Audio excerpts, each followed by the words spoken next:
Bonjour, aujourd'hui on va regarder les fonctions en Python. Donc une fonction est une suite d'instructions qu'on peut appeler avec un nom.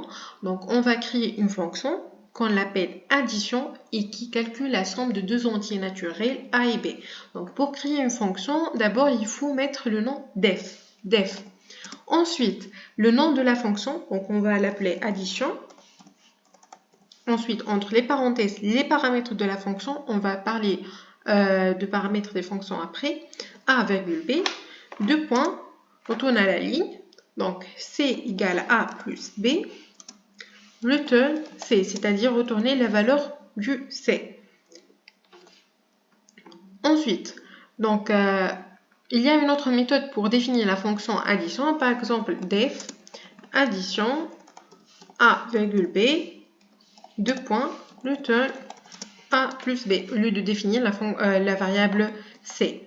Maintenant, donc, il faut appeler la fonction addition. Donc, il faut définir les variables a et b. Donc, a égale à 2, b égale à 5.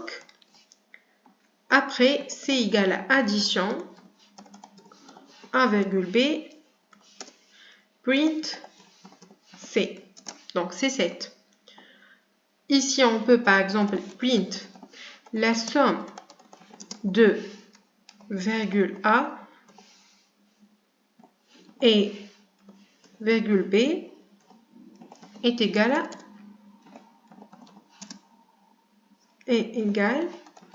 à virgule C. Donc ici, qu'est-ce qu'il va m'afficher? Il va m'afficher la somme de, le contenu de A, c'est-à-dire 2, la somme de 2 et 5 est égale à 7. Maintenant, on va créer une autre fonction qu'on l'appelle compteur 3 et qui compte jusqu'à 2.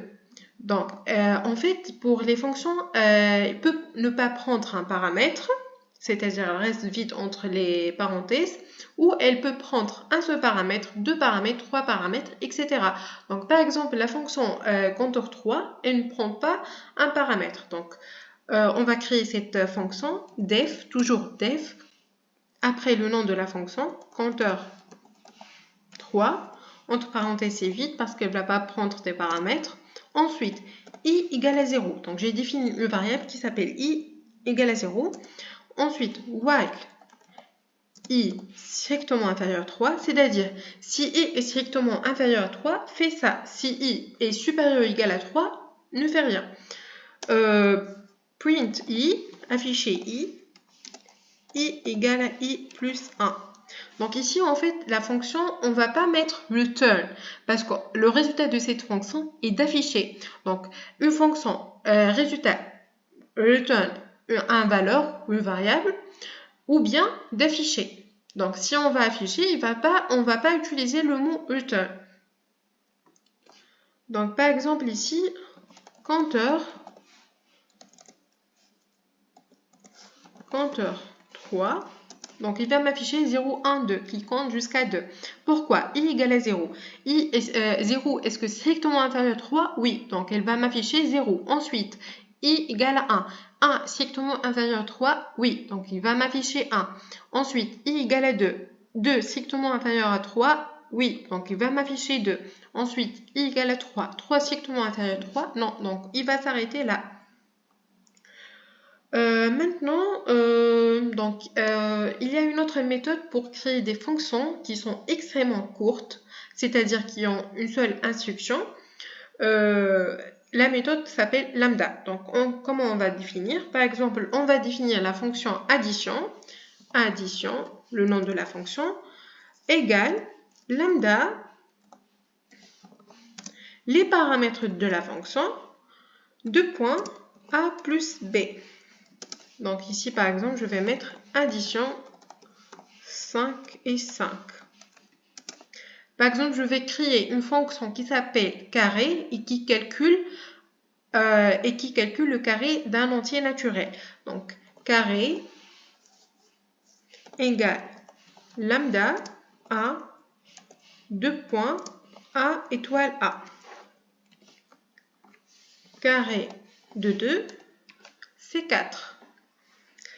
Donc, on va définir une autre fonction, par exemple, qui calcule la somme jusqu'à 3, c'est-à-dire la somme de 0 plus 1 plus 2 plus 3. Donc, def, on va l'appeler somme. N, elle prend un paramètre qui s'appelle n. 2 points. Donc, i égale à 0, s égale à 0, y strictement inférieur à n plus 1. Parce que ici, en fait, si le n égale à 3, on va dire n égale à 3. Donc, on va calculer 0 plus 1 plus 2 plus 3. Donc, le i, il faut qu'il s'arrête en 3. Donc, c'est pour ça que j'ai mis n plus 1. C'est-à-dire égal à 4. Donc, si i égale à 4, l'hypothèse, c'est pas vrai, donc elle va s'arrêter.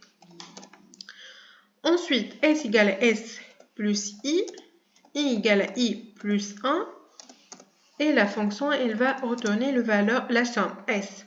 Donc, ici, par exemple, on va dire n égale à 3, i égale à 0, s égale à 0. 0 est strictement inférieur à 4. Oui, donc s égale à 0, i égale à 1. Maintenant, 1 est strictement inférieur à 4. Oui, donc s égale à 0 plus 1. i égale à 2. 2 est strictement inférieur à 4. Donc s égale à 0 plus 1 plus 2. i égale à 3. 3 est strictement inférieur à 4. C'est-à-dire s égale à 0 plus 1 plus 2 plus 3. i égale à 4. 4 est strictement inférieur à 4? Non. Donc on va s'arrêter ici. Donc s en final, c'est quoi? C'est 0 plus 1 plus 2 plus 3. Et c'est ça qu'on veut. On veut calculer la somme de 0 jusqu'à 3. Donc ici, on va définir n égale à 3. Ensuite, s égale à la somme de n, print s. Et c'est ça. Ah, j'ai pas exécuté cette partie. Donc, 6, 0 plus 1 plus 2 plus 3, ça fait 6. Maintenant, on va parler des variables locales. Donc, à chaque fois que nous définissons des variables à l'intérieur du corps d'une fonction, ces variables ne sont accessibles qu'à la fonction elle-même. On dit que ces variables sont des variables locales à la fonction. C'est-à-dire, les variables qu'on a définies dans le corps de la fonction, ce sont des variables locales. Et ils sont accessibles qu'à la fonction elle-même, c'est-à-dire ils ne sont pas accessibles dans le code principal. Une variable locale peut avoir le même nom qu'une variable de l'espace de nom global, mais elle reste néanmoins indépendante. Donc, c'est-à-dire, par exemple, ici, j'ai défini une variable n dans le code principal, n égale à 3. Donc, on peut définir dans le corps de la fonction une variable qui s'appelle n égale à 2. En fait, ce n'est pas la même variable. Et c'est quoi, par exemple, dans cette fonction somme, c'est quoi les variables locales? Ce sont i et s. I et s sont des variables locales parce qu'on a défini dans la fonction. Par exemple, dans la fonction carré, on n'a pas des variables locales. Dans la fonction compteur, i est une variable locale parce qu'on a défini i dans la fonction. Par exemple, ici, je vais définir une fonction, je vais créer une fonction compteur qui compte jusqu'à la valeur a. Donc, def compteur a, 2 points, i égale à 0, qui compte jusqu'à la valeur a-1, on va dire. While i strictement inférieur à a, print i égale à i plus 1. Maintenant, donc ici, i est une variable locale parce qu'on a défini dans la fonction. Donc, on va dire compteur a, on va prendre 3. Donc, 0, 1, 2. Donc, elle compte jusqu'à 2. Par exemple, on va appeler la variable i. Il n'existe pas la variable i parce qu'on a défini dans la fonction. C'est-à-dire, i est une variable locale. Elle n'est pas accessible dans le code principal.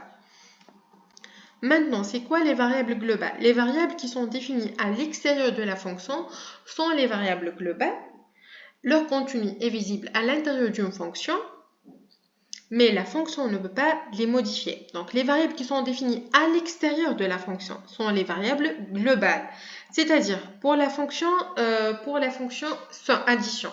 Donc, def addition, 1,b, 2 points, return a plus b.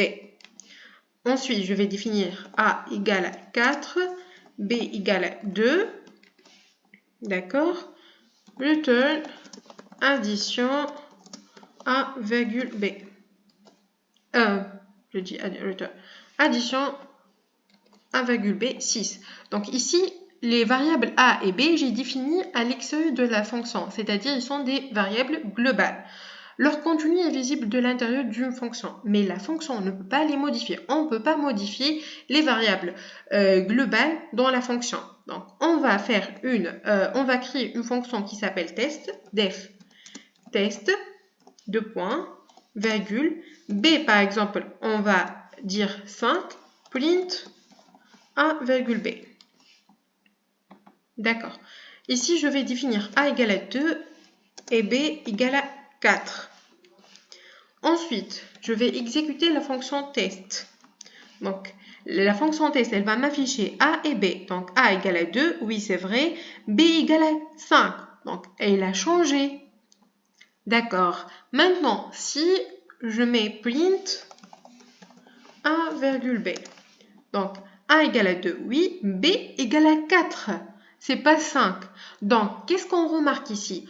On remarque que le résultat de la fonction, c'est b égale à 5 parce qu'on a changé la valeur de b dans la fonction. Mais b, il reste le même dans le code principal. C'est-à-dire, on a changé la variable b que pour le résultat de la fonction. C'est pas, par exemple, après, si je veux calculer la somme de a plus b, donc on va avoir 6 parce que b c'est égal à 4. Donc on a changé la valeur de b que dans la fonction. C'est pas dans le code principal. Afin de définir une fonction qui soit capable de modifier une variable globale, il vous suffira d'utiliser l'instruction globale. Cette instruction permet d'indiquer à l'intérieur de la définition d'une fonction quelles sont les variables à traiter globalement. Donc maintenant, on va créer une fonction qui peut changer la valeur de b globalement. C'est-à-dire, même dans le code principal, la valeur de b il va être changée. Donc, on va faire def test, 2 points, global b, b égale à 5, print a, virgule b. Maintenant, je vais faire a égale à 2, b égale à 10. Et là, maintenant, je vais exécuter la fonction test. Donc, 2, 5. Donc ici, le valeur de b, il a changé. D'accord. Maintenant, je vais mettre print a, virgule b. Donc, ici, le b égale à 5. C'est le même valeur de b dans la fonction. C'est-à-dire, le valeur de b, il a changé globalement. Donc, j'espère que vous avez compris cette partie. On va s'arrêter là pour aujourd'hui et on se voit dans un autre vidéo.